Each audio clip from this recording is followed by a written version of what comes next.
All right. So, welcome you to this session once again. And let's start. The discussion is on case study method. I'm sure all of you are familiar with that. Is there anyone who is not familiar with the case study method?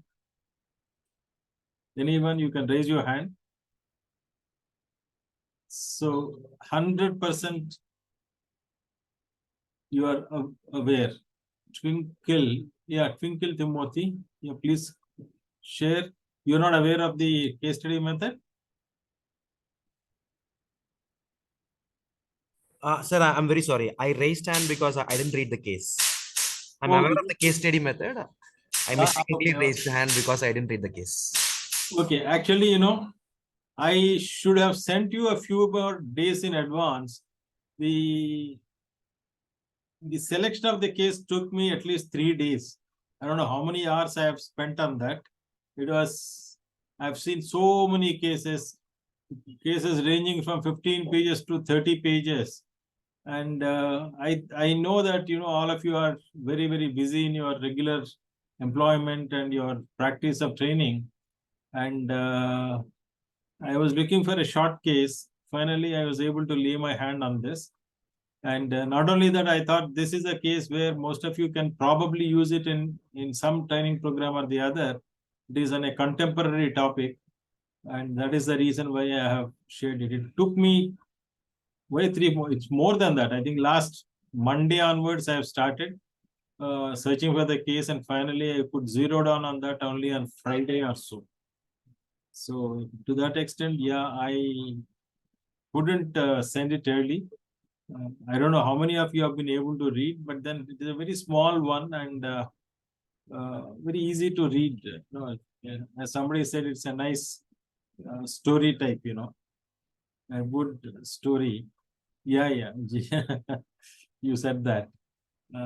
So let's first understand what is case study, and then we will spend some time on how actually you deal with a case study, right?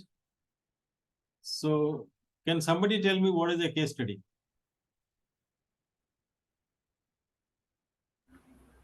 Case study, essentially, there would be some premise in terms of the problems which a particular company would be having, whatever the case could be in terms of, and there would be different elements which are provided that would allow the participant to understand what the company is going through in terms of challenges, etc.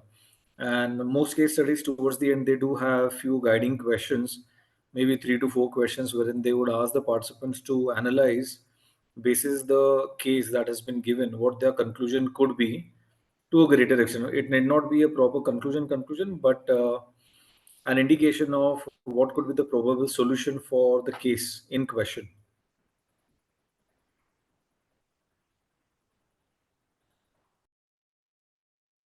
Sir, you are muted. Anyone else wants to try what a case study is? Sir, Timothy here. Case study is a real life example, sir. It's a real life example. I mean, there are so many things that come up in the press, in magazines, and all. There are so many real life examples. Are they all case studies? If you refer any business magazine, any newspaper, there are so many of them. So, do you all call them as case studies? Or a case There's study? a difference between example and a case study. Sorry? A case study can be, there's a difference between example and case study. Examples can be real life. Case studies can also be made up. Okay. The case study is generally followed by questions. Okay. Now, you say case studies can be generally followed by questions. And we've also heard that, examples are not case studies. Yeah, okay. There are different views. Any more views? Sir, case studies can be a situation or a stories or something which end up giving us a different ideology or perspective on different things, where we might get different kind of answers, and that answers can prioritize us. This can be done better than that. So that a lot of case studies, there will not be an exact answer or an exact solution. we might end up getting a lot of answers and a lot of solution. Maybe one particular kind of answer or a solution may get 10 points, might be the other one get 9 or 8 points. It's kind of giving us a lot of perspective and a thinking ability. Okay, okay, good. Great. So this is something, some other perspective he has shared. Yeah, yeah, anybody else wants to share? Even sir, So, yeah, continue. Sorry. okay. So I think case study is something that any training trainer could be used, can be using either before starting a lesson or after ending a lesson, or even in the mid. Basically, it is is to gauge the understanding of the audience, because as someone said, there are some questions at the end of the case study. So many times a question doesn't have one solution. So some, even to get a very, various solutions to one problem, case study can be done. And also in the real life scenario, if you see in organizations, it's not only used in training, but also it can be used as a problem solving method in organizations. If there is some organization or some department facing a problem and they want a solution and they are unable to reach a solution, they probably may put this as a case study to their juniors or the other peers and ask for solutions to get, and then choose the best possible one. Okay, okay, thank you. I would like to add one more thing. So I Uh, would like to add. like what Shuli said regarding this use of case study to understand the thinking ability of a person. So it can be used to uh, see different perspective of a problem solving.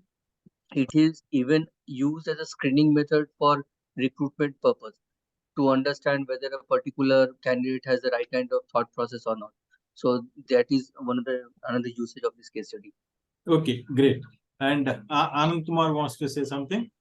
Yeah. Case study can be seen as a pedagogical tool where which facilitates brainstorming among learners and exploring the solution and triggering discussion around the topic which is in the picture. Okay, great. So we have So heard, yeah. I feel that case studies especially are created around those challenges which companies face, wherein it requires a significant amount of time to be thought over. In terms of the solution, also cost factor might be very high as against other methodologies of learning the concept. Okay, I mean, as we have seen, there are Sir, several that have come up, and each one of you almost have said something different. So that's the uniqueness of case study methodology. Case study methodology is, it's different things for different people. Its uses are different. Its ways of handling are different. The way case study is understood is also different. Like Garima Mishra said, there are some questions, but then the one which we have, I have shared with you, there are no questions. In fact, the entire Harvard Business School cases, you will never find a question at the end of the case study. They always end without any question. So there are different varieties. We all have certain exposure, certain experience in our past. Based on that, we have formed our opinion about what a case study is, and it is rightly so. There is no uniform, there is no single definition for a case study as such. It varies from person to person, from institute to institute, from country to country. But there are certain general principles that each one of us have to learn and know. So I will take you through the general approach to the case study. We'll spend some time on the basics of the case study, then we'll go to the case study itself. I think it's a very interesting analogy that somebody has written.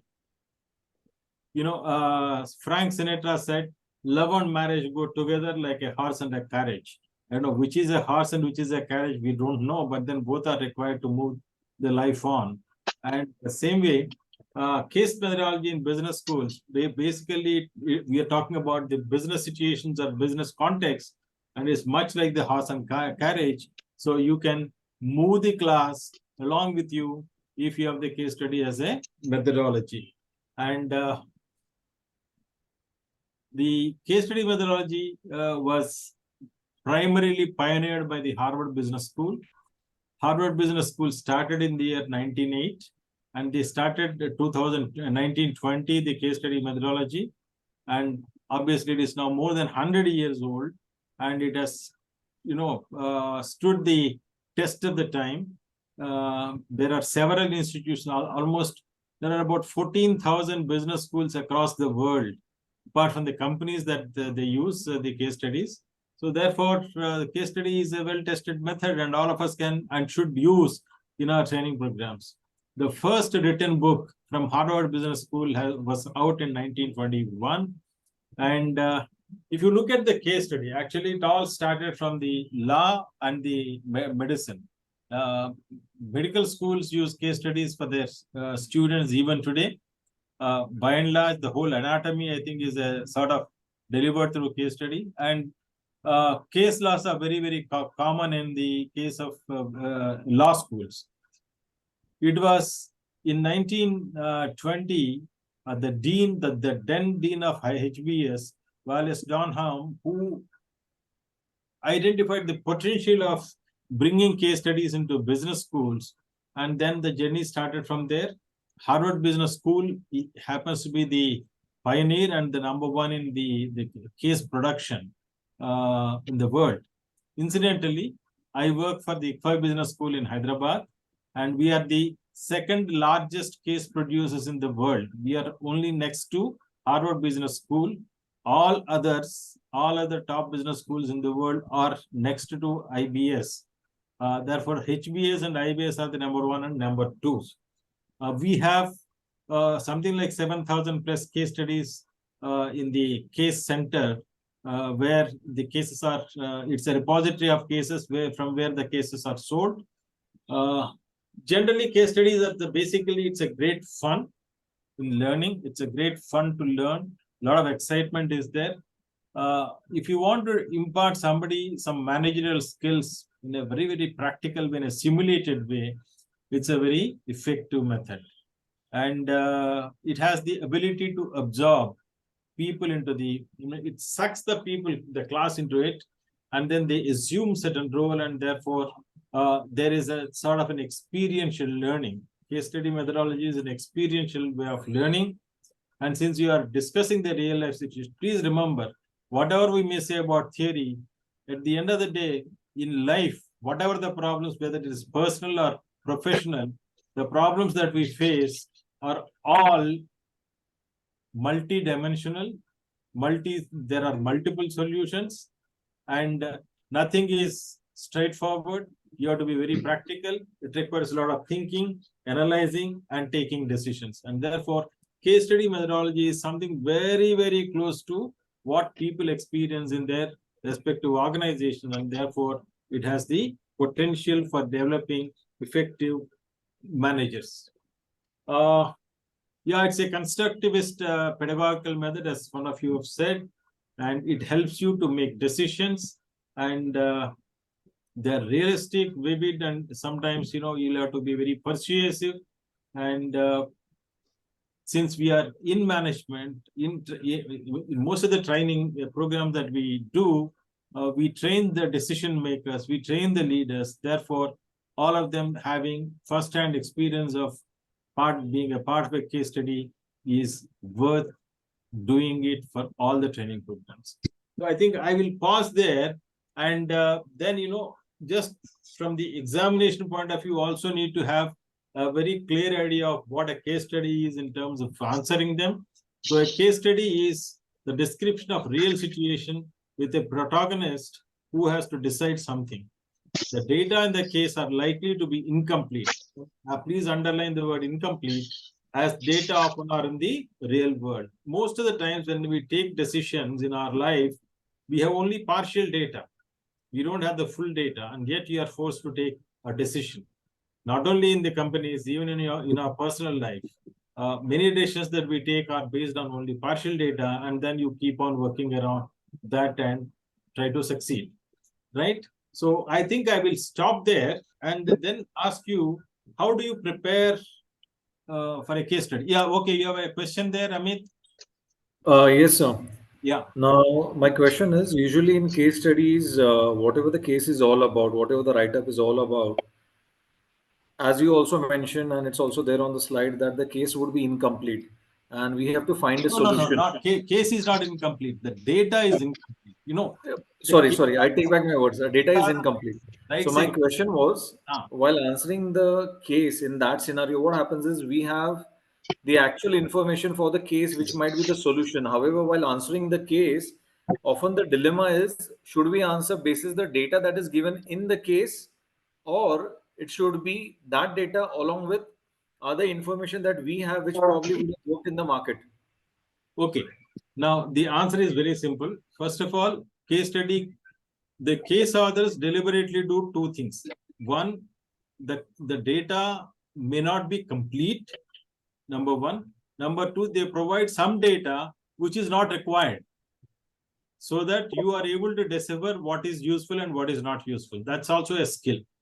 Number three, Sometimes there is it also misleading has data. a scope. It is also has got a scope for you to make some assumptions about what is not given there in the case.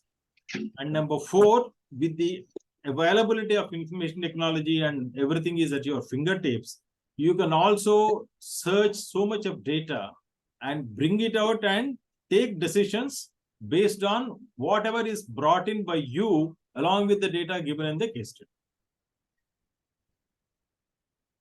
Yeah, I hope it answers your question. Yes, sir. Thank you so much. Okay, all right. Now, how do you actually prepare the class for a case study? How does one go about preparing for a case study?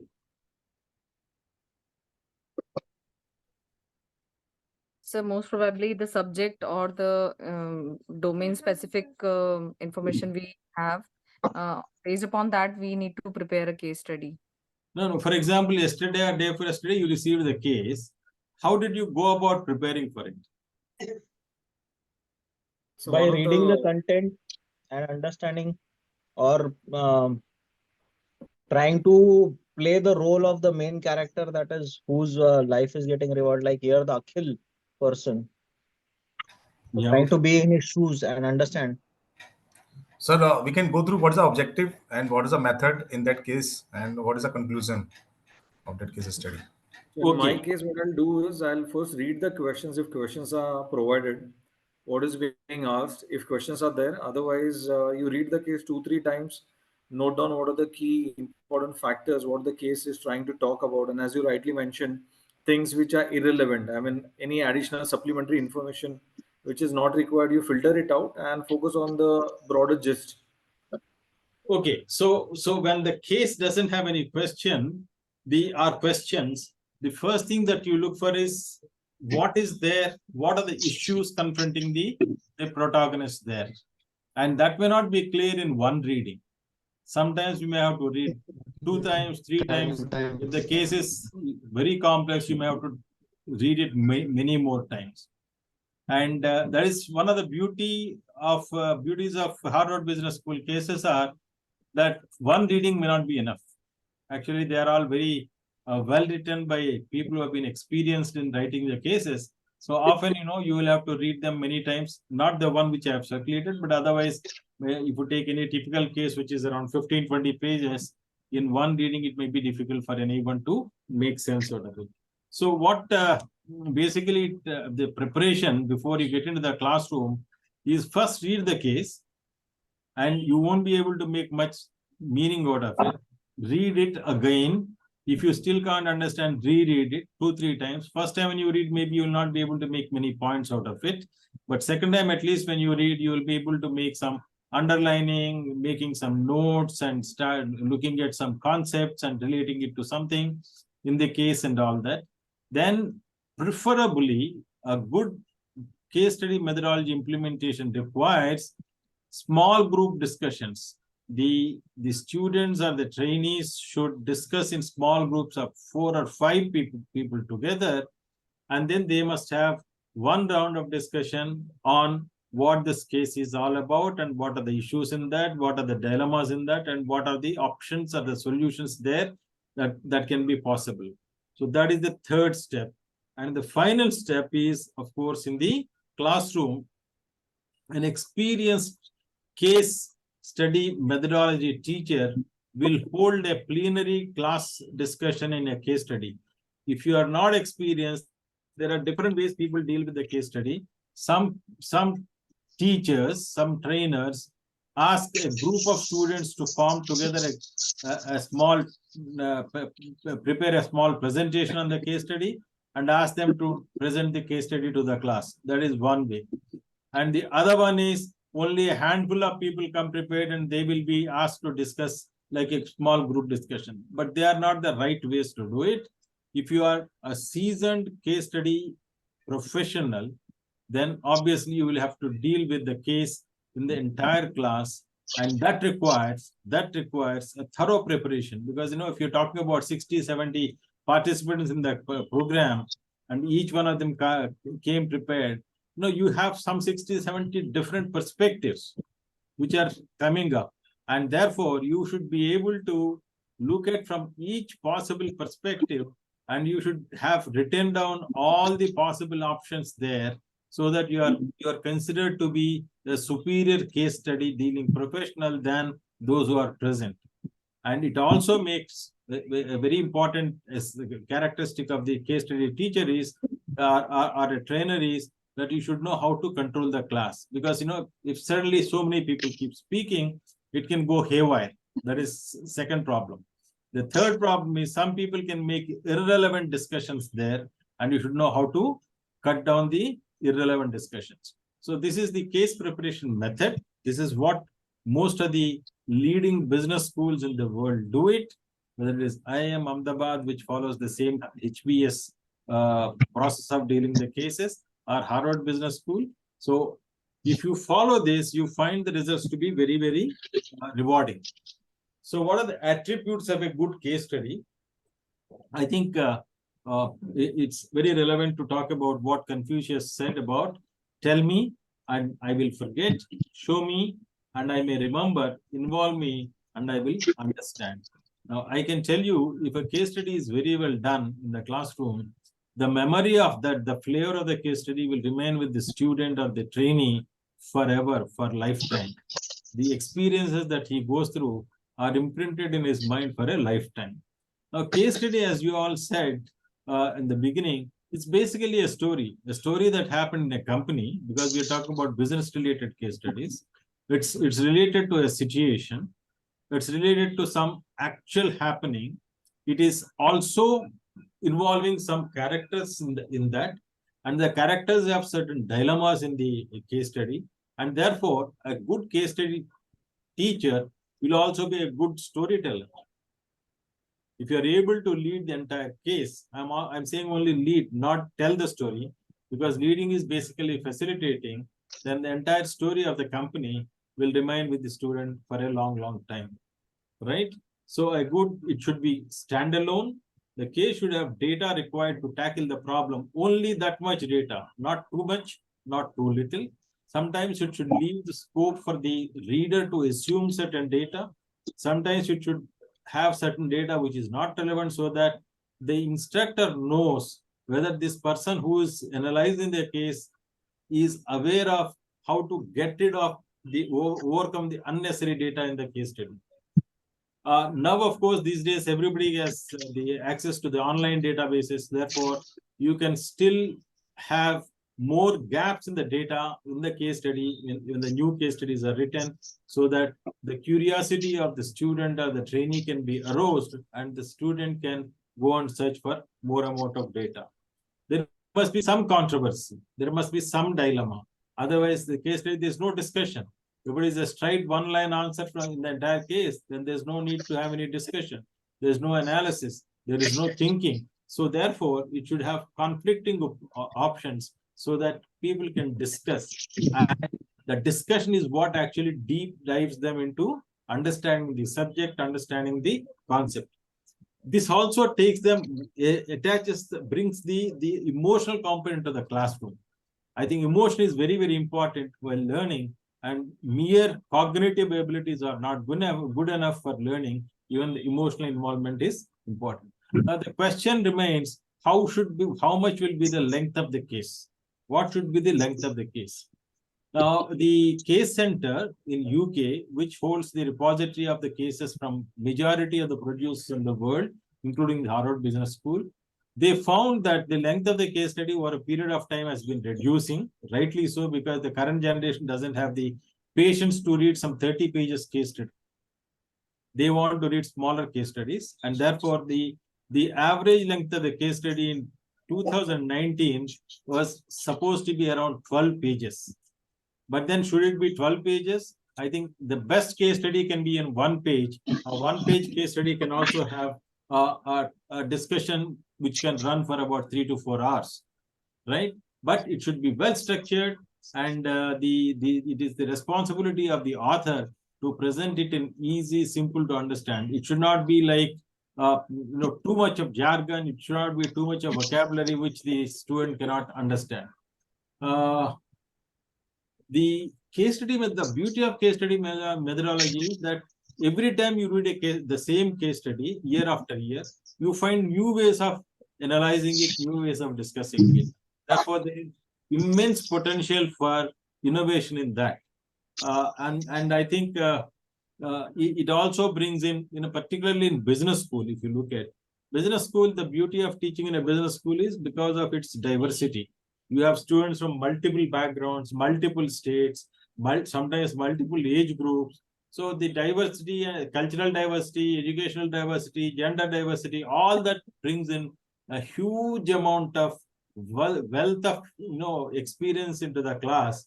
And when they start putting themselves in the protagonist role and they start arguing and persuading the others, there is enormous amount of thinking that percolates down into the class.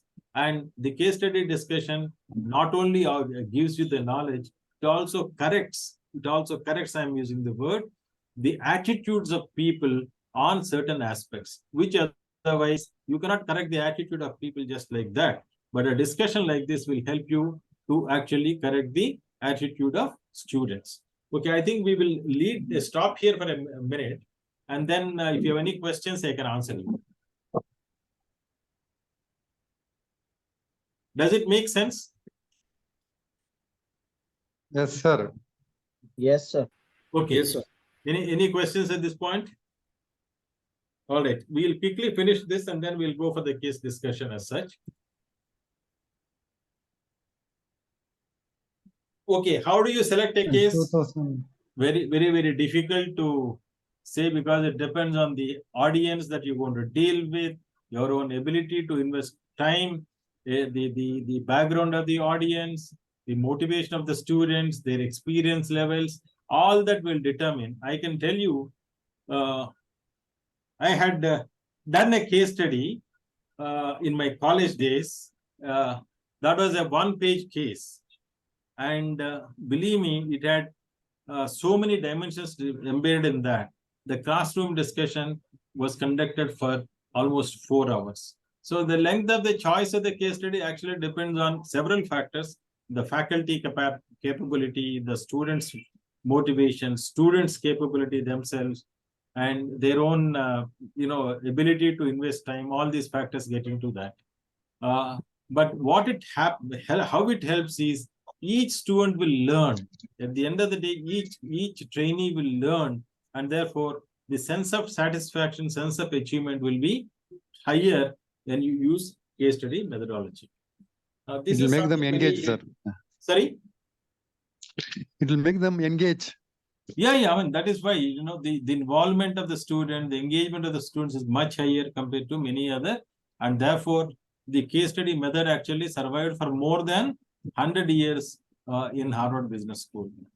We will talk about some variations in the recent past in the case study itself. But how do you select depends on, because case study is a distinct literary form. It is obviously not a poem. It is not purely a narrative, but it has some important elements of narration. It is not purely an exposition. It is not just argumentation, but it may have important elements of argumentation. It is not just fiction, but it may have important elements of detective story, right? Therefore, writing a case is definitely a higher capability, higher order capability, and dealing with a case study also requires a little bit of higher order capability. Now, what are the factors that go into selection of a case? Now, it is the case, first is audience. Who are the audience for you? Then what kind of a data you need? See, the same certain cases are prepared by the case authors, which can be used for multiple disciplines. You can use them in different subject areas. Therefore, in those cases, you must know what kind of data has to be embedded in the case. And when the case is analyzed for a particular course, only that relevant data used by the concerned student or the faculty. Then familiarity, very important is the case should be familiar to the student, the situations, the actors, the context, everything. If it is familiar to the student, their ability to participate will be higher. For example, why did I take so much time to send you this case? Because I wanted something Indian, but from Harvard Business School. Then I wanted a context which is relevant, which is not dated. All those things, together, if you want to do, you need to put a lot of effort from the instructor's side. Supposing I sent something from the background of a US, it may look fancy, but then doesn't make much sense to anyone. But they're discussing something that happened in US or Europe will not make much difference to you. But if it is a localized context, the people are able to relate to the persons, the people are able to relate to the places. I think the involvement of the student will be much higher. Then, when you are dealing with a training program, you may have a 2-week training program or a 1-month training program or a 3-day training program. Now, at what stage you want to bring in case study methodology? In the beginning, you may not have a very long case study methodology. If you're teaching in a course, for example, unless you teach some concepts, don't bring in a case study which involves too much of theory, because the student is still not familiar. So you will have to see whether you are using a case study method at the beginning of the program, middle of the program, end of the program, what is the intensity of knowledge the student has, and how much of that knowledge should be driven through the case study you should be familiar with. So the timing at which the case study is being discussed is equally important. And why, among all the methods that we are discussing the cognitive methods now. You also have got other methods. Of all these methods, why you want to bring in case study for a particular session, you must be very clear about the purpose of it and how it is done. You have to be clear about it. So if you're able to deal with, address these things, then lay your hand in appropriate case. And please remember, laying your hand in appropriate case requires a lot of investment of your time. Okay, now I think I'll again pause here before I get into the types of cases. Do you have any idea about how many types of cases are there? Any thoughts on that? Types on what parameters, sir? Okay, that's No, what sir, we are not going to aware. explore. We are going to explore. Definitely, there are different types of cases. 100%, right? And there are different parameters on which the case can be also classified.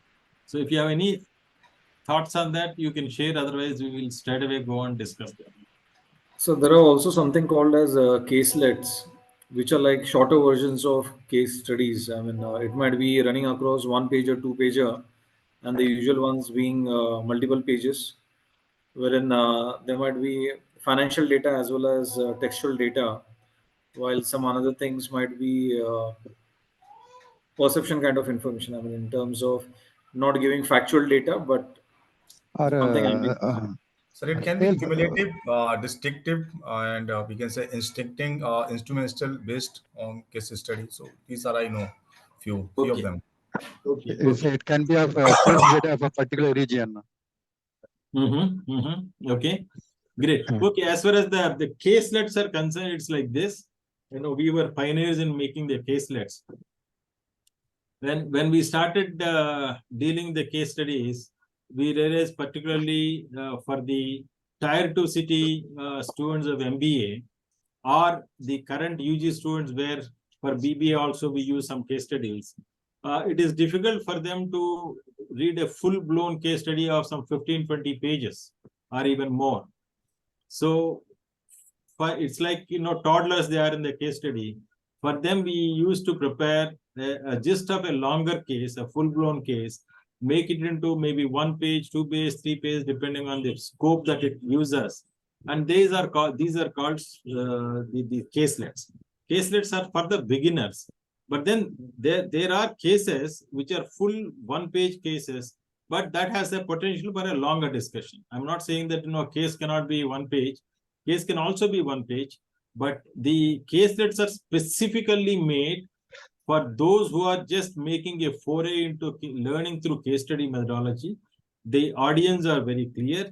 The purpose is very, very clear. And the case authors are also told to make the cases for that particular segment of people.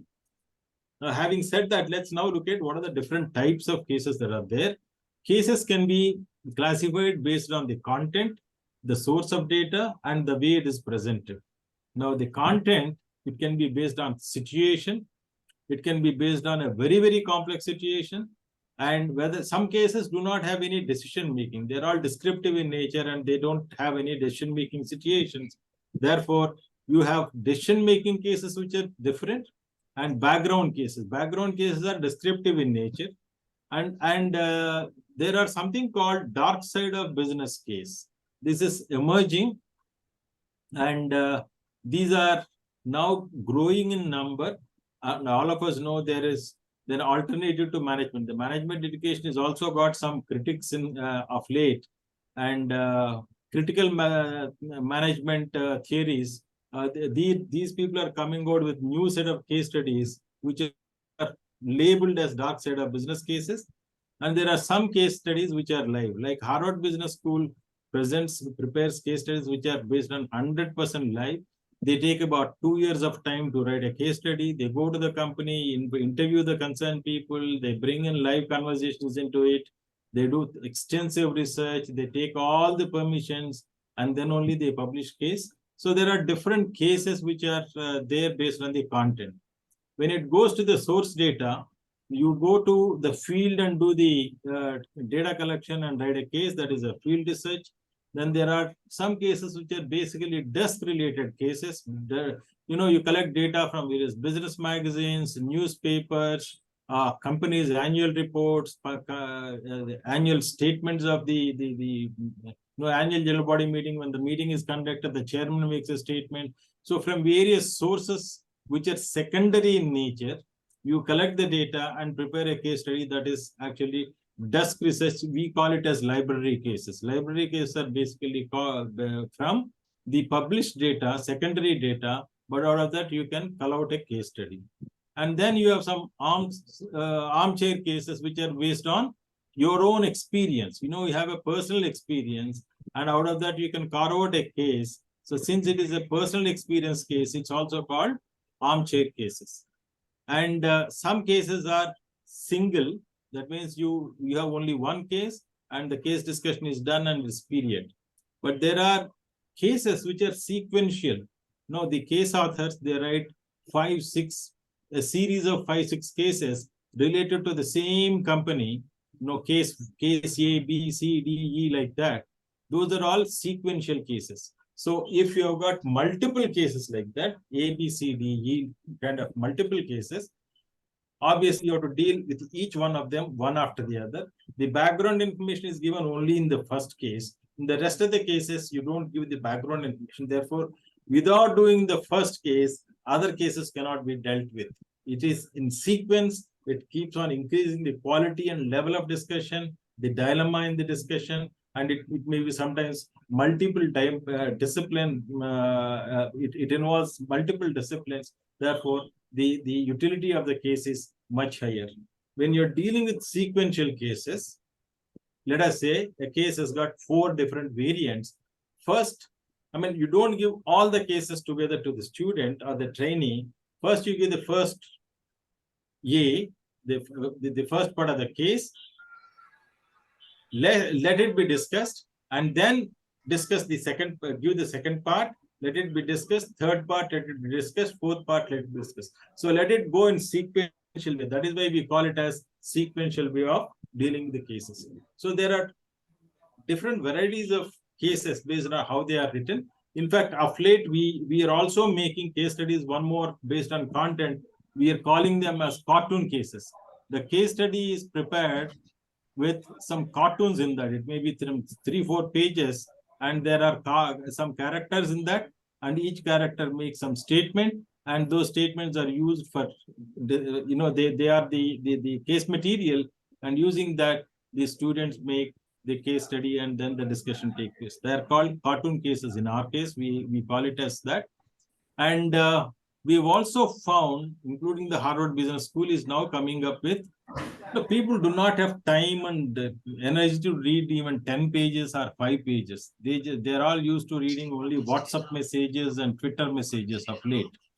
And we get a lot of stuff on the WhatsApp in terms of watching the small clippings or videos. And therefore, the business cases are now made into videos. Those are all small videos of small bite-sized videos. You show them in the class. There are some dialogues, critical dialogues between the characters, and then you lead the discussion. So video cases is another new type of content-based classification, but still, since it is not very popular, not includes under the content-based cases, you can also include the cartoon-based cases and also the video-based cases. Right? I think that adequately clears all the case study classifications. Are you clear? Yes, Yeah? sir. Okay, great. So I will quickly go through 2 more slides. I think we are done with that. What is the role of a trainer in dealing with a case study? First of all, when you're dealing with case study, you are not the speaker. You're only a facilitator. Therefore, empower your learners. Let the learners speak. Let them be the drivers of the class. Then you are only facilitating learning in a group, because you're dealing with adult learners who have got a lot of experience of their own, and which they will bring to the class during a case discussion. Your job is to manage the learning process in the group rather than influence the group to learn a certain thing. Let them learn whatever they want to learn, but you facilitate the learning rather than tell them what they should learn. Listen to the participants very clearly and carefully, because from there, if you want to correct something without criticizing, without snubbing, you need to correct them by appropriate intervention from your side. Intervention could be mostly in terms of putting a very, very polite question rather than dictating an answer. And you will direct the discussion whenever required. Sometimes when it is going out of control, whenever it is going beyond the case requirements, the scope of the case, you should be able to bring it back to the focus of the case. And that is why you must have some triggering questions with you so that you are able to intervene at the right time. And then you should be able to stimulate the student interest. How do you stimulate the student interest? I think by asking the relevant questions, posing relevant dilemmas to them, develop critical learning points. I think this is what somebody said. You must have what are the learning objectives for a case, and what are those critical learning points. You have to write down at least 3-4 critical the learning objectives and the 3-4 critical learning points. These may be used at the end for summarization, or maybe sometimes you can also articulate in the beginning, depending on how you actually deal with the case. You should be seen to be somebody who has got a specialist knowledge. The students will come with multiple perspectives if they've done very thorough preparation, but beyond what they are able to articulate, you should have a kind of a specialist approach and specialist knowledge in terms of showing. Does not mean that you should be one up. You should never be one up in case study discussion. You should always be humble, but then you should present a point of view which is novel and unique. That is what you have to prepare. You can put the points on a board, whether it is blackboard, whiteboard, whatever the board that you have, but that you have to classify the points into different things. Some of them may be case facts, some of them may be related to issues, some of them may be related to dilemmas, and some may be related to solutions. So you should be able to divide the board into 4 or 5 parts. Under each part, you should be recording so that the student understand the direction in which you are progressing in the case study. And as all of you have said, case studies do not have one single solution. But if you are a good facilitator, you may be able to lead the entire group to a consensus solution, which many of the people will accept. That will probably be the end of the case discussion for that particular class. And in case discussion, as I mentioned, you should be the trainee should feel that you are approachable, you are able to articulate, you will not snub them, you will not criticize them, you will not dictate your solutions on them. In fact, you should be the most passionate listener than somebody who will keep on speaking in the case discussion. I think that is what it is. And pre-class preparation, I think I have already told you. So this is only for your exam purposes. I'm putting some points. So when the PPT comes to you, you can use it for your learning, for your test. So that is what is all about case study. We still have another almost 50 minutes, 40 minutes. If you have no questions, we can move on to the case discussion. Did I give you more clear concept, or am I confusing you? No, sir. More clarity have been found. Okay. Different type of Clear, sir. All right. So I can now stop sharing and start our discussion in terms of this case study. 1 second.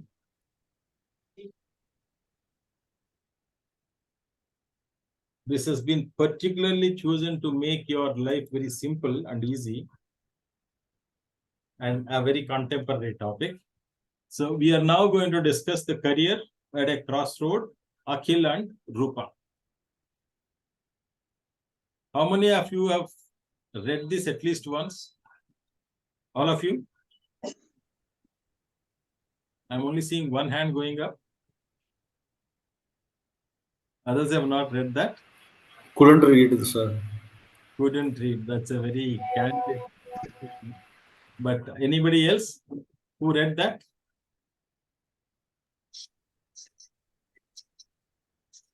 It's a coffee table reading. Well, sipping a cup of coffee, you could have simply finished it reading. Yeah, I've read that. Okay.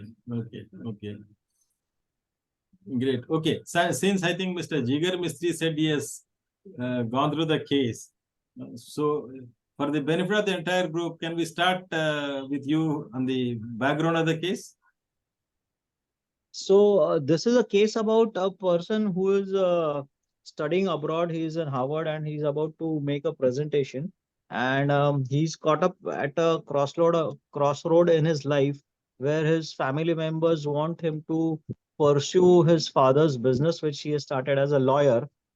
And he himself has been getting offers from some different firms which are very very lucrative. He has also got engaged in this point of time, and he is looking to get married, and he is on the verge of becoming an entrepreneur in his own he's about to start up his own firm. So there are too many thoughts that are coming across as to what he should do. Should he go back to India and join his father's lawyer firm, or should he continue his passion about becoming an entrepreneur, and or should he continue with the startup that he's currently working with, or who should go with a lucrative offer that is coming? So these are multiple roads ahead, which he is standing at point, and he has to select as to where he should go. He also is about to get married, so there are a lot of pressure for him to do that. Okay, that's a good small brief. Essentially, what is this case all about? Actually, what is the central theme of the case? Should he be able to go ahead with his passion, or should he give in to pressure from his parents, or the commercial angle of it, or of a settled business? So shall we say that what, if you want to put in 2-3 words, what is the dilemma that Akhil is facing? Decision making.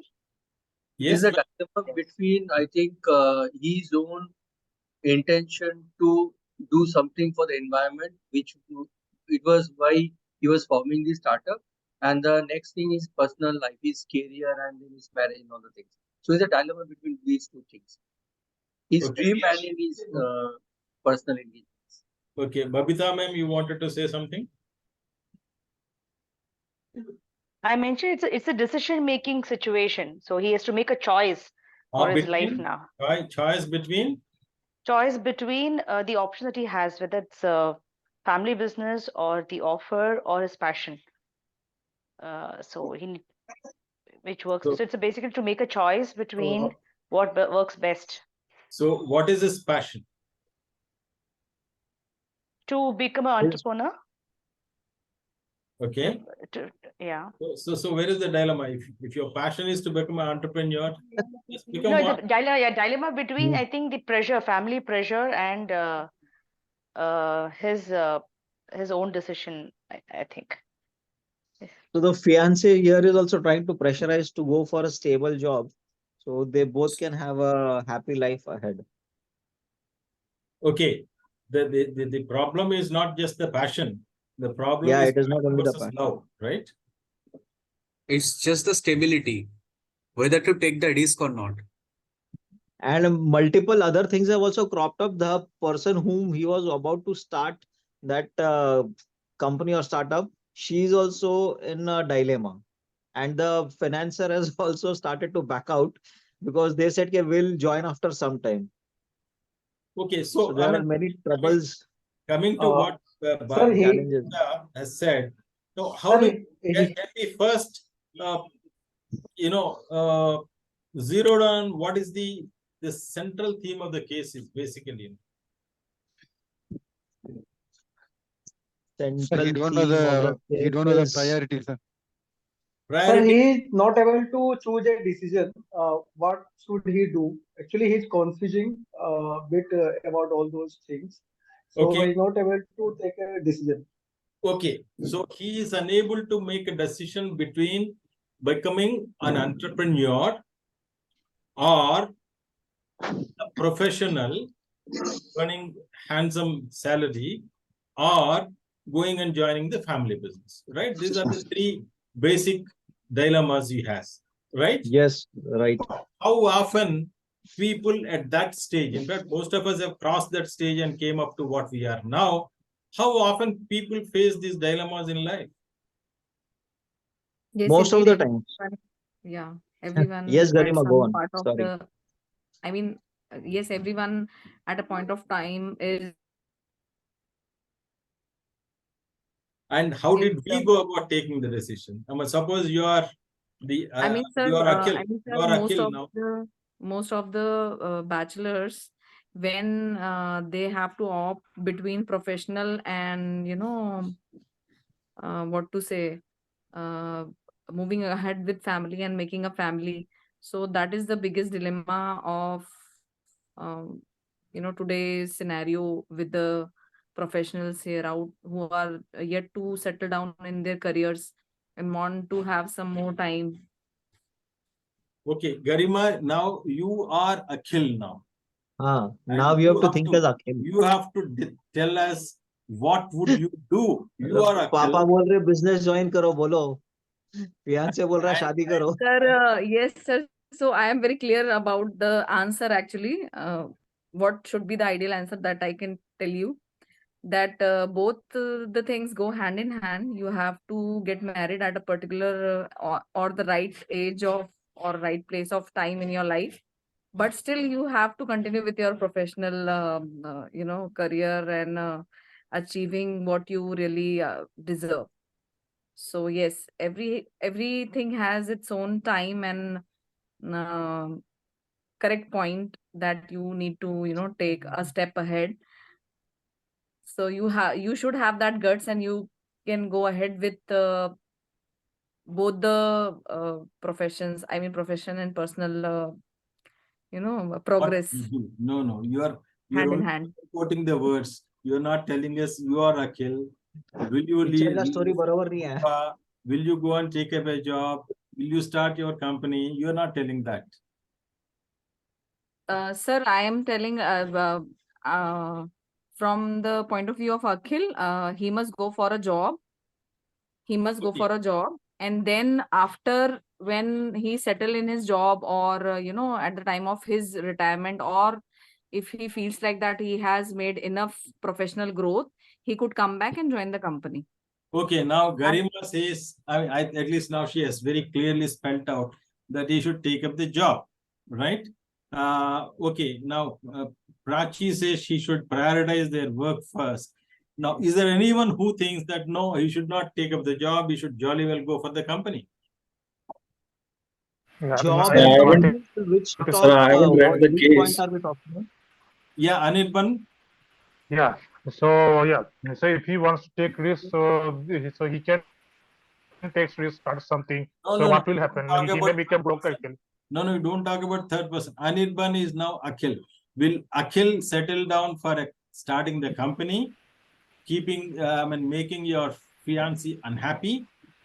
Or will you satisfy your fiancé and say, okay, Baba, I'm going to take the job? If he finds the Sir, I guess it's passion, not about and the if it is fiancé. if he find itself as the risk, then he can start business. So irrespective of his happy or not, or whatever. Sir, I will So marry shall I answer? fiancé. Yeah. So basis the first paragraph that I've read and listening to what the other participants are saying, in the first para of this particular case study, it's clearly mentioned that he and some of his fellow colleagues, they were working on some project which was shortlisted by Harvard Business School. So that itself shows that he was very clear cut about his passion, that he wants to be in that, and he was the finalist, and the team was the finalist. So in my view, he should go with that rather than settling down for something, because probably throughout the life he'll be unhappy, and unfortunately, depending on how Akhil could be, he might curse the lady because of her he had to let go of that particular Hello. opportunity. That's what I feel. Yes. So with all respect to all the people on the call, that's just my take, because at times people do compromise in certain situations, and as rightly mentioned by Garima, there is time for everything. So probably let's say the marriage gets delayed by 2 years here and there, but then by then this particular project or the task that he's looking at, that can really go full fledged. I But feel so. Amit, the only problem there is you have read only the first paragraph, and there is so much more in the remaining pages. And when you read that, you may have a different perspective. You know, you are Possible. basing your argument only on one input, but there's a lot more other inputs. And I'm sure it's not easy to disappoint your girlfriend, right? Your fiancée, right?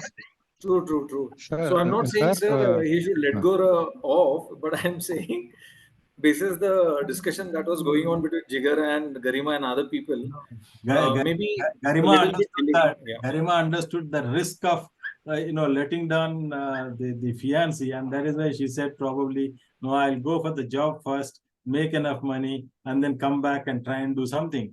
But only problem, Garima, is will the opportunity wait for you? हाँ test sir थोड़ा निकाल दो. Sir, Will the it's opportunity what I feel is it's never. You cannot say कि opportunity will wait for you, or you get a more better opportunity. So हो सकता है, मतलब I believe in कि जो हो रहा है वो अच्छा हो रहा है, और जो होगा वो और भी अच्छा होगा. So this is what I feel. Okay, please understand, he is in the final stage of HBS winning an award, $25,000. He has a team of people working. He is getting into an area where there's potential. Now, whenever you are doing a case study like this, it is always useful to do one analysis of the industry in which you are trying to get in, using one of the models, either a SWOT model analysis, or a PEST model analysis, or a Porter's 5 forces model. If you do that, if you analyze this case, maybe using a 5 forces model, and then you will probably realize that I think he has got a golden opportunity. And please remember, starting a company is an opportunity, and those opportunities will not come back to you once they are lost. Right? Now it is a Sir, question of haven't bagging the company opportunity or having Rupa with him for lifetime. so Rupa may even maybe come it's all after about, that project is over, right? it's all about priorities. I mean, if Rupa is Exactly. good enough to choose opt in But between, we have, Rupa may get married during this period when he is. you never know. You never know. Maybe Rupa is waiting. Oh, you are making now that sound like a Hindi now. Sir, Swadesh picture dekha hai? Swadesh picture. Yeah. Go lighter bulb. So now Garima is making it sound like a Hindi film story, but then real life is not Hindi film story. Unfortunately, you know, like a company is an opportunity. Your fiancé is also not going to wait there for you. Obviously, you know, she has her own life.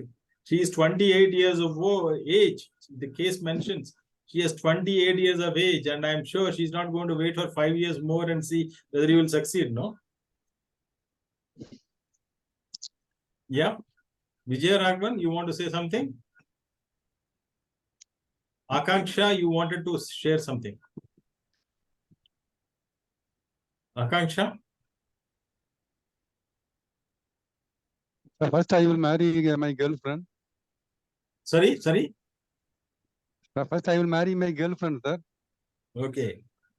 Then First, using my fiancé money, I will start my business. oh, this is a great thinking. Now you are assuming, you are making an assumption here.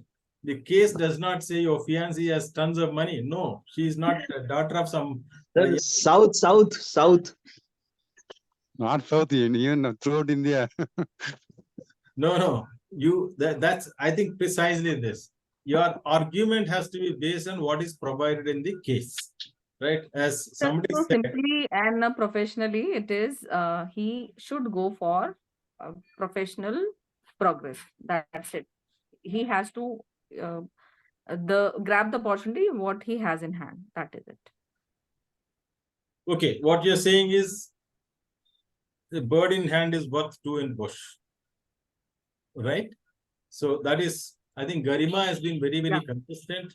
She has been saying that I would rather go for the job and my marriage with Rupa rather than I will, and probably I'll put this entrepreneurship opportunity on the back burner and see if it comes up later on. But how many of you think entrepreneurship activity opportunities will keep knocking your door once they are lost? Do you think they will come up again and again? Yes. No, sir. Not again and No. again, but this is a not this, really but golden some other one. opportunity.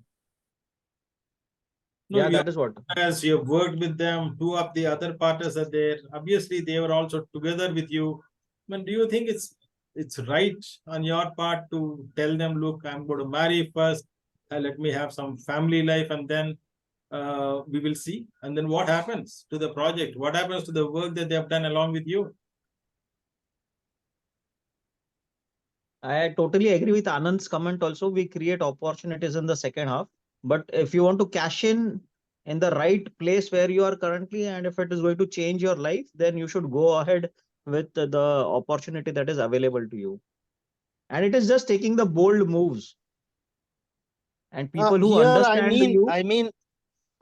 here I wanted to the meaning of my saying is that what it is all about. The Akhil is here taking decisions on the basis of what his want, of what his priorities are, or kind of things.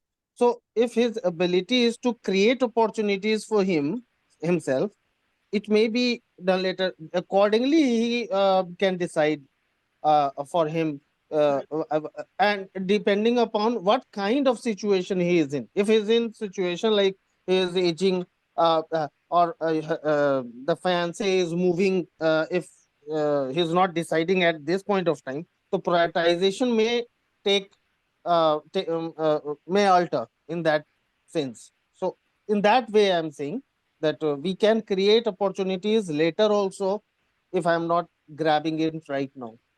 Okay, but please remember, पहले शादी, पहले fiancé, बाद में शादी, बाद में बच्चे, बाद में उसका पढ़ाई. So I don't know when are you going to create these opportunities again, my dear? Sir, a So live shall I come example is in? of So this is the doctors. this is the Life so example is it is of doctors' I profession also. So doctors Jigar. who keep on studying, na? Yeah, yeah, yeah. You want to say something, Anand? Yes. Yeah, yeah. Continue, It continue. is. So is it about opportunities only? The Akhil's life is all about grabbing the opportunities or leading or pursuing his life as a human being. So it could be the priorities are depending on how we see as a life. Like if the career is the first thing or the whole thing, the entire thing of the life, the career is only the life, then he can decide in that way. If making family or pursuing his life in that way, that could be the different this thing.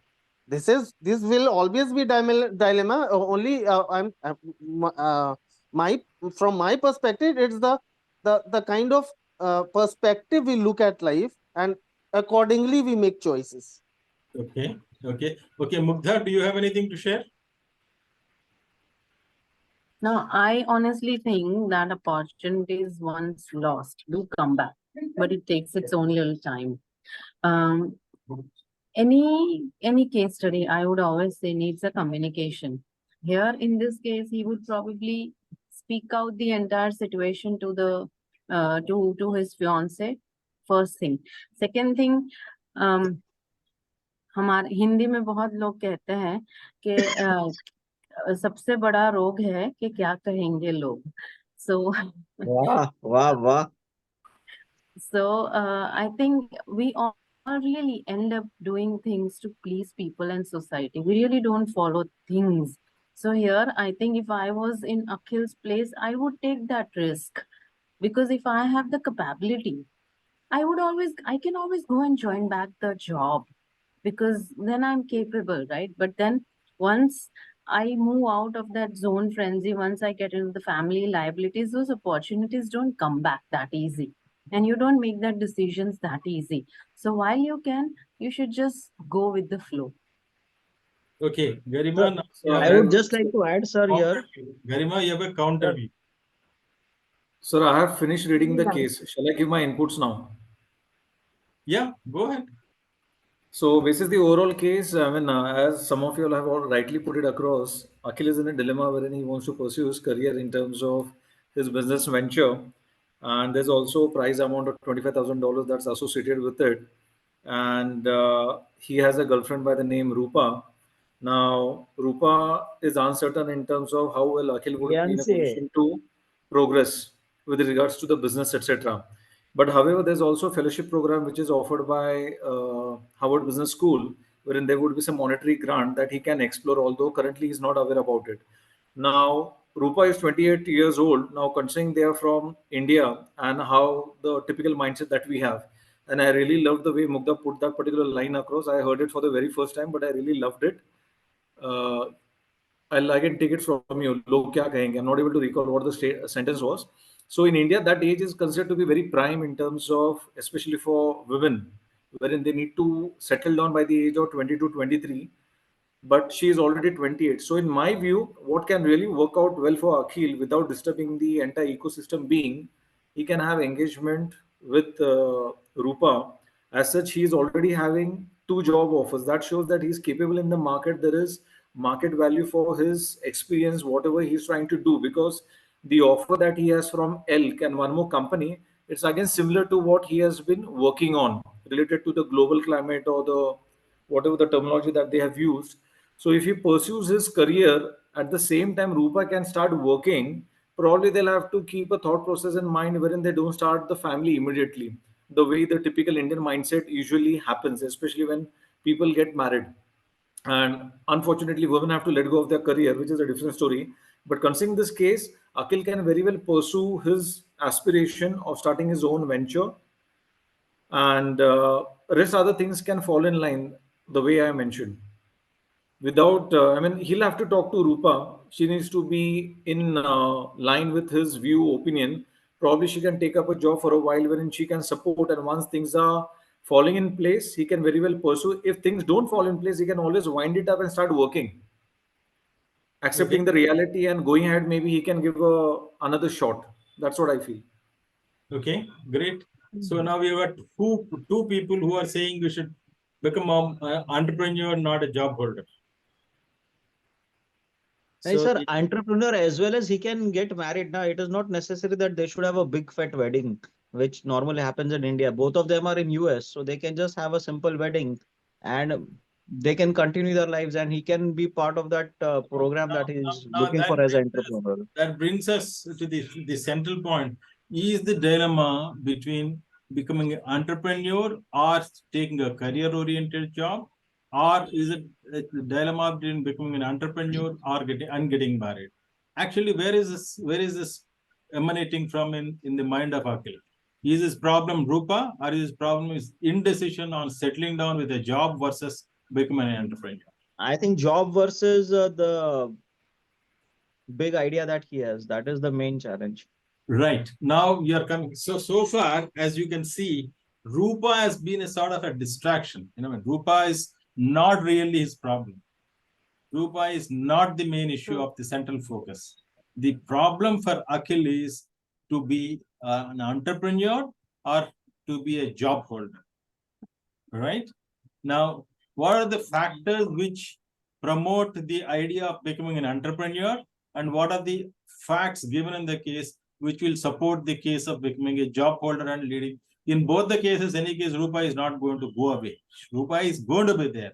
Rupa has been deliberately planted in the later part of the case so that people discuss more about the fiancé part of it. But actual problem is not Rupa. Please understand that. So what are the factors in favor of becoming an entrepreneur? What are the factors in favor of becoming a career-oriented, well-paying job for him?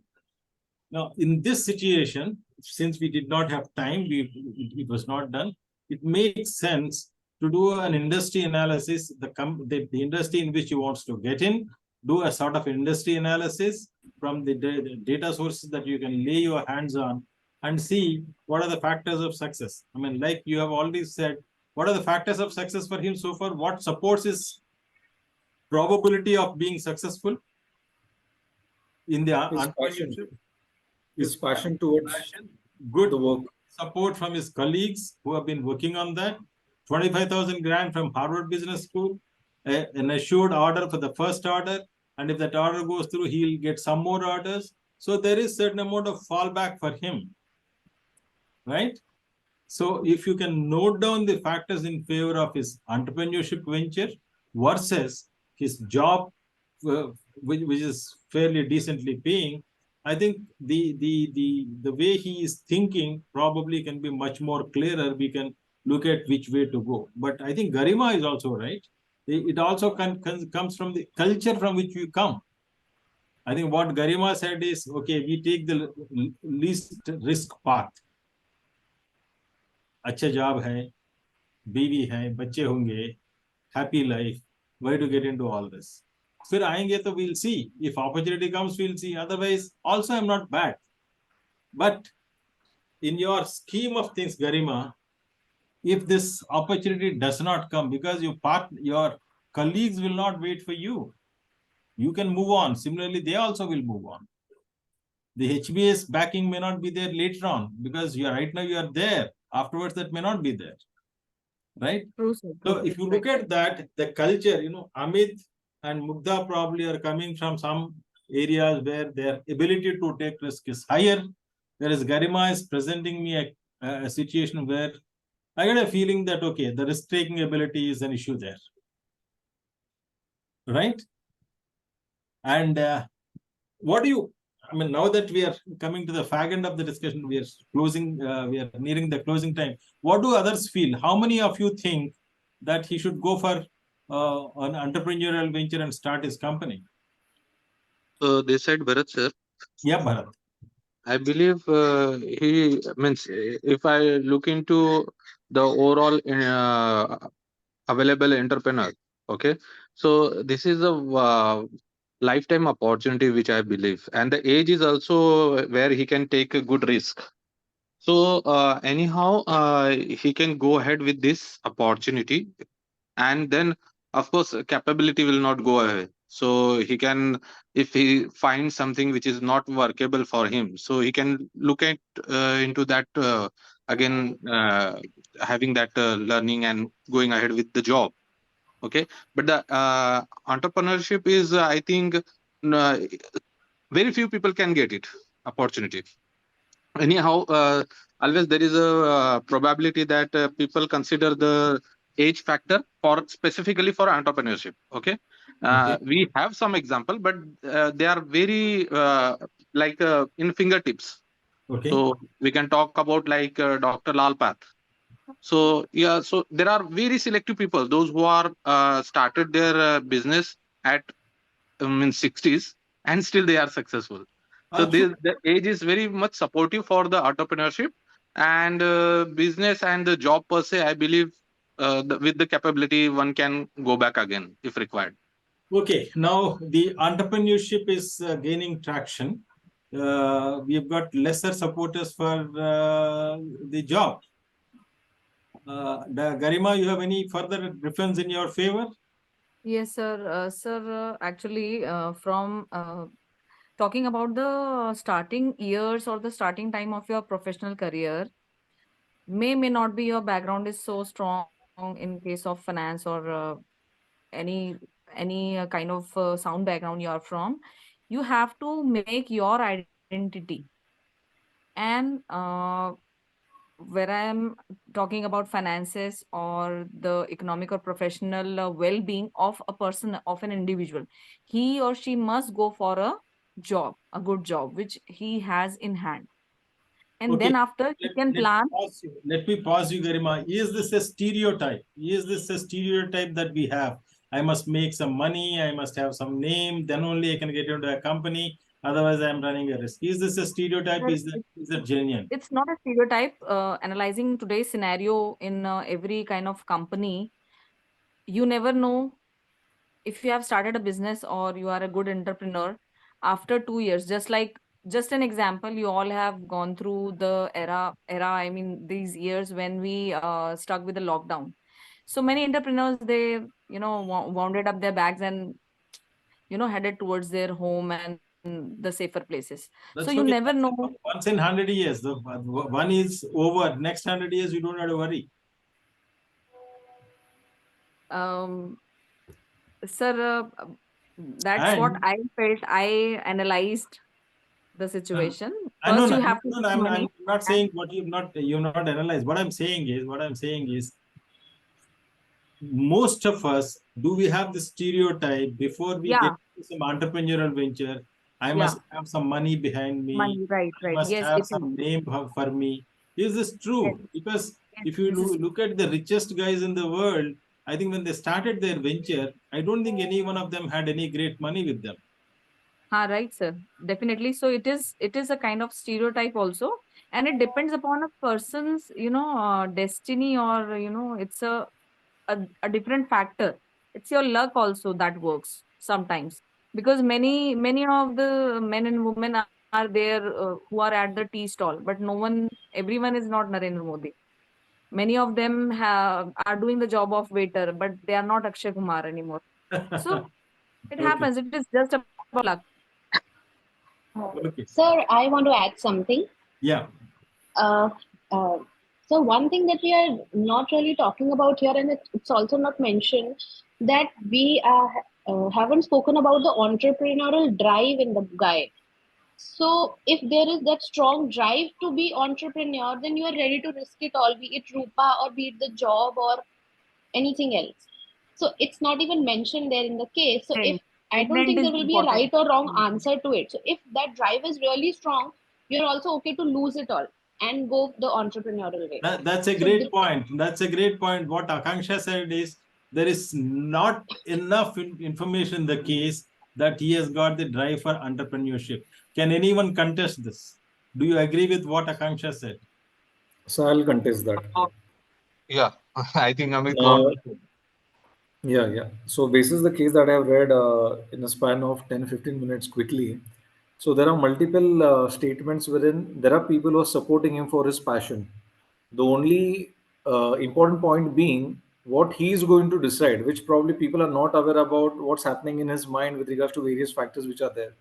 Now, even with respect to job that he has in terms of the two offers, again the work is largely similar. The only difference being he'll be working for somebody else as compared to what he might earn out here. Probably the initial phase, as all of us we do understand, the initial phase would be a much more struggling part.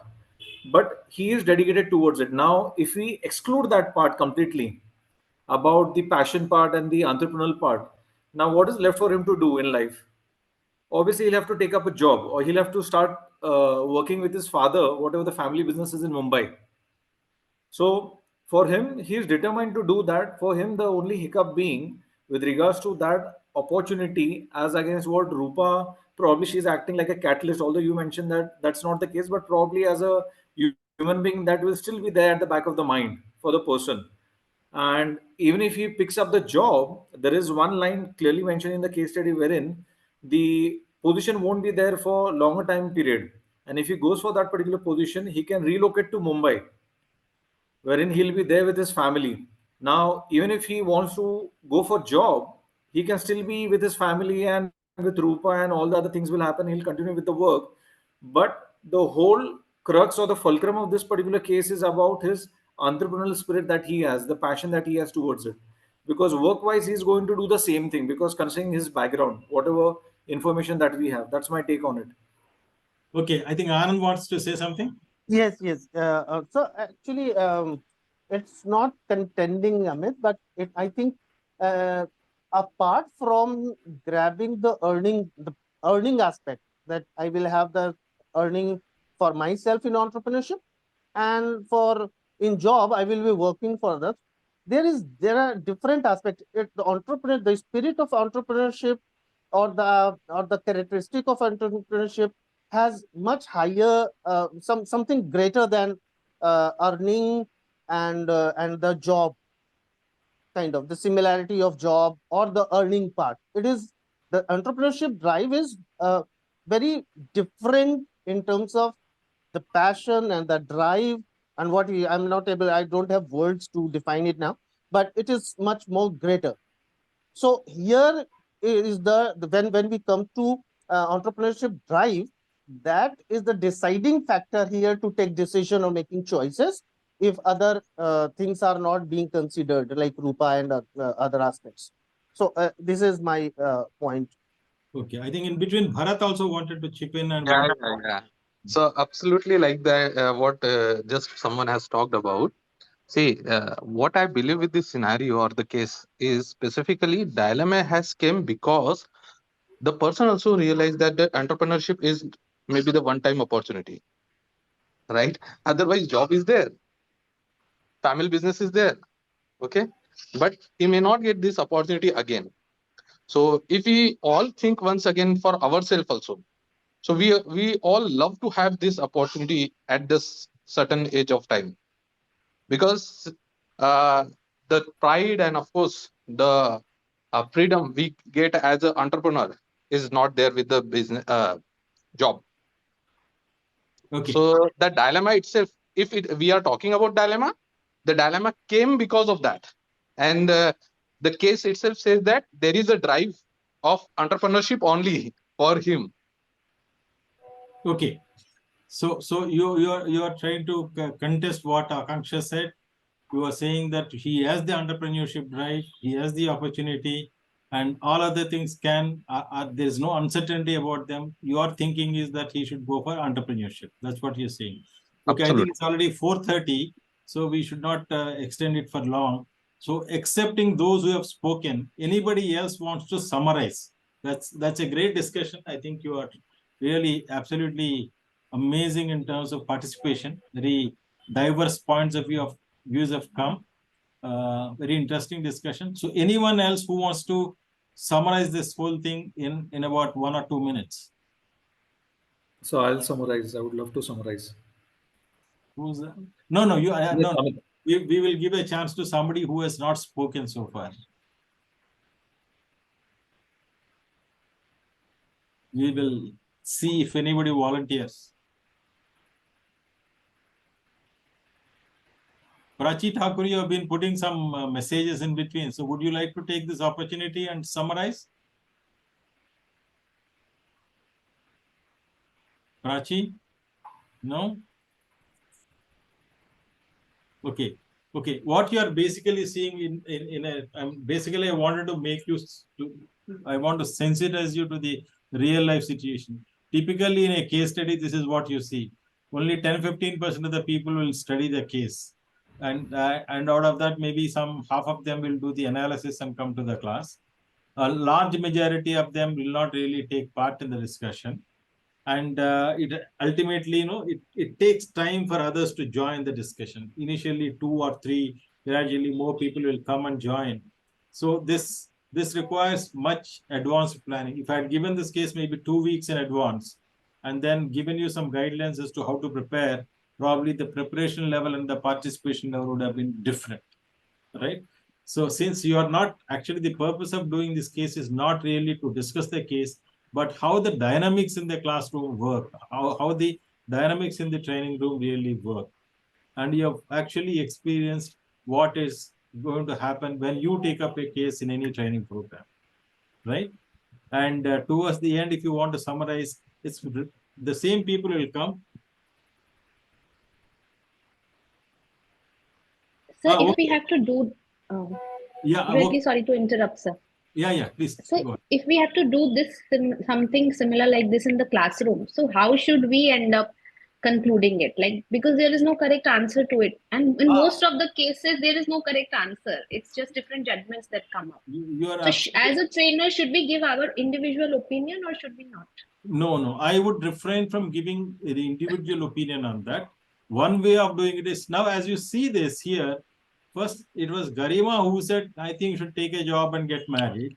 But gradually, then Mugdha said that he should go for entrepreneurship. Amit said entrepreneurship. But gradually, as the discussion moved forward, more and more views have come based on the facts and the data in the case.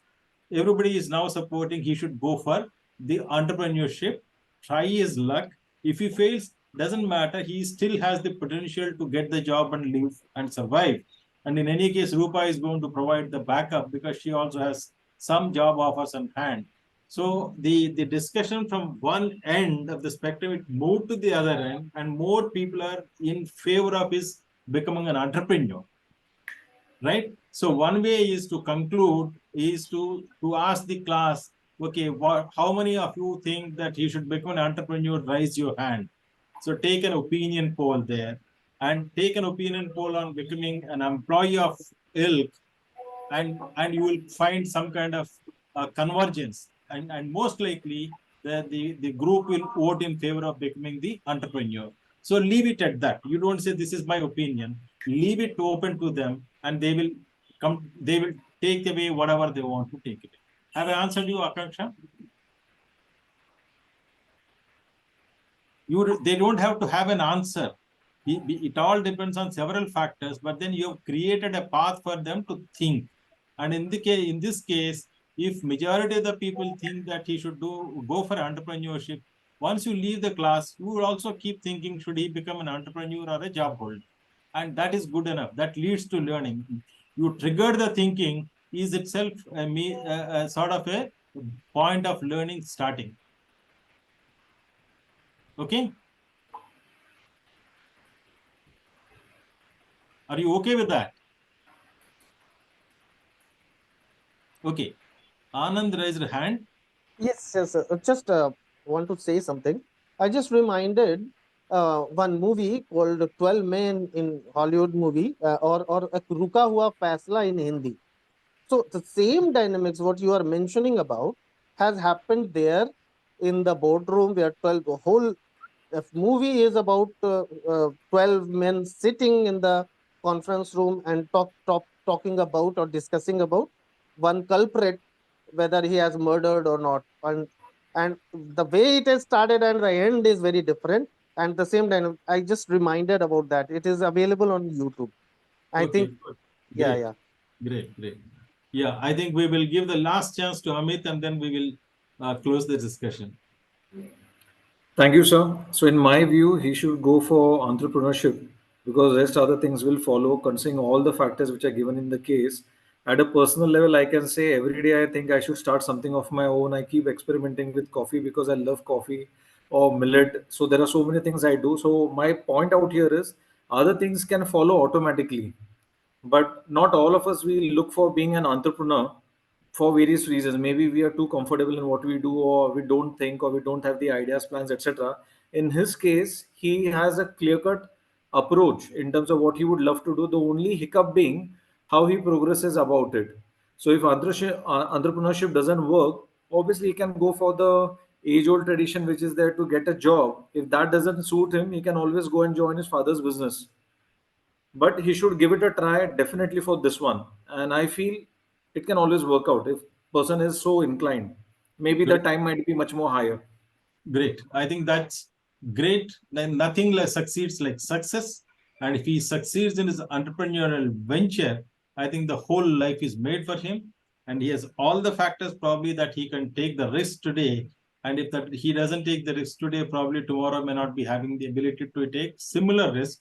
Therefore, I leave it to you, to your wisdom, to make your own conclusions. But I think you all have made the day very well, and it is an excellent, amazing discussion. Thank you very much for all your participation. It's been very nice. It was Smita, a nice I case have study, sir. It been was an a nice case entrepreneur for study. 4 years and later shifted to job. Okay, madam, I think you should have actually shared your experience in between somewhere. We would have learned something out of you, but then we will see for another day where you can share your experience. Thank you very much. It's already nice. It's 5:40. We will close the session. We will adjourn it now. Thank you, and then see you next week once again. Thank you, and bye So bye. next week is a holiday. Next week is a Thank you, holiday. sir. Next week is not 12. Not 12. That's the week after that. Yeah. Happy Diwali. Wish you all the Thank happy. you, sir. Happy Diwali. Happy Happy Diwali to Diwali, all. Thank sir. you, Thank you sir. so Thank much. you, sir. Thank Happy you. Diwali. Thank you. Bye bye. Thank you, Happy sir, and Diwali, sir. happy Diwali in advance. Thank So, you. so, you. so before we part ways, what is your take on the case study? What would you suggest? A Just a quick one. facilitator should not express his opinion on a case. You facilitate the discussion. Okay. Okay. But let's say, sir, you were the participant among us. I mean, just I'm trying to understand from Amit, different perspectives. Now, Amit wants to understand what's cooking up in my mind. We will have it some other day. there's no Amit's right or wrong approach is answer. always I'm invincible, you know that. He can't stop brainstorming others. Sorry, what was that, Smita? Amit's approach is always telling I'm invincible, you know, like he can't stop brainstorming others. Yeah. Okay, good. So have a great Diwali, and we'll meet week after Diwali. All right. Okay. Thank you, and then we'll Thank you. adjourn. Yeah. Thank you, sir. Thank Okay, you, bye. sir. Take care. Thank you, Bye. ma'am. See you. Happy Diwali, sir. Take care. Thank you. Thank you.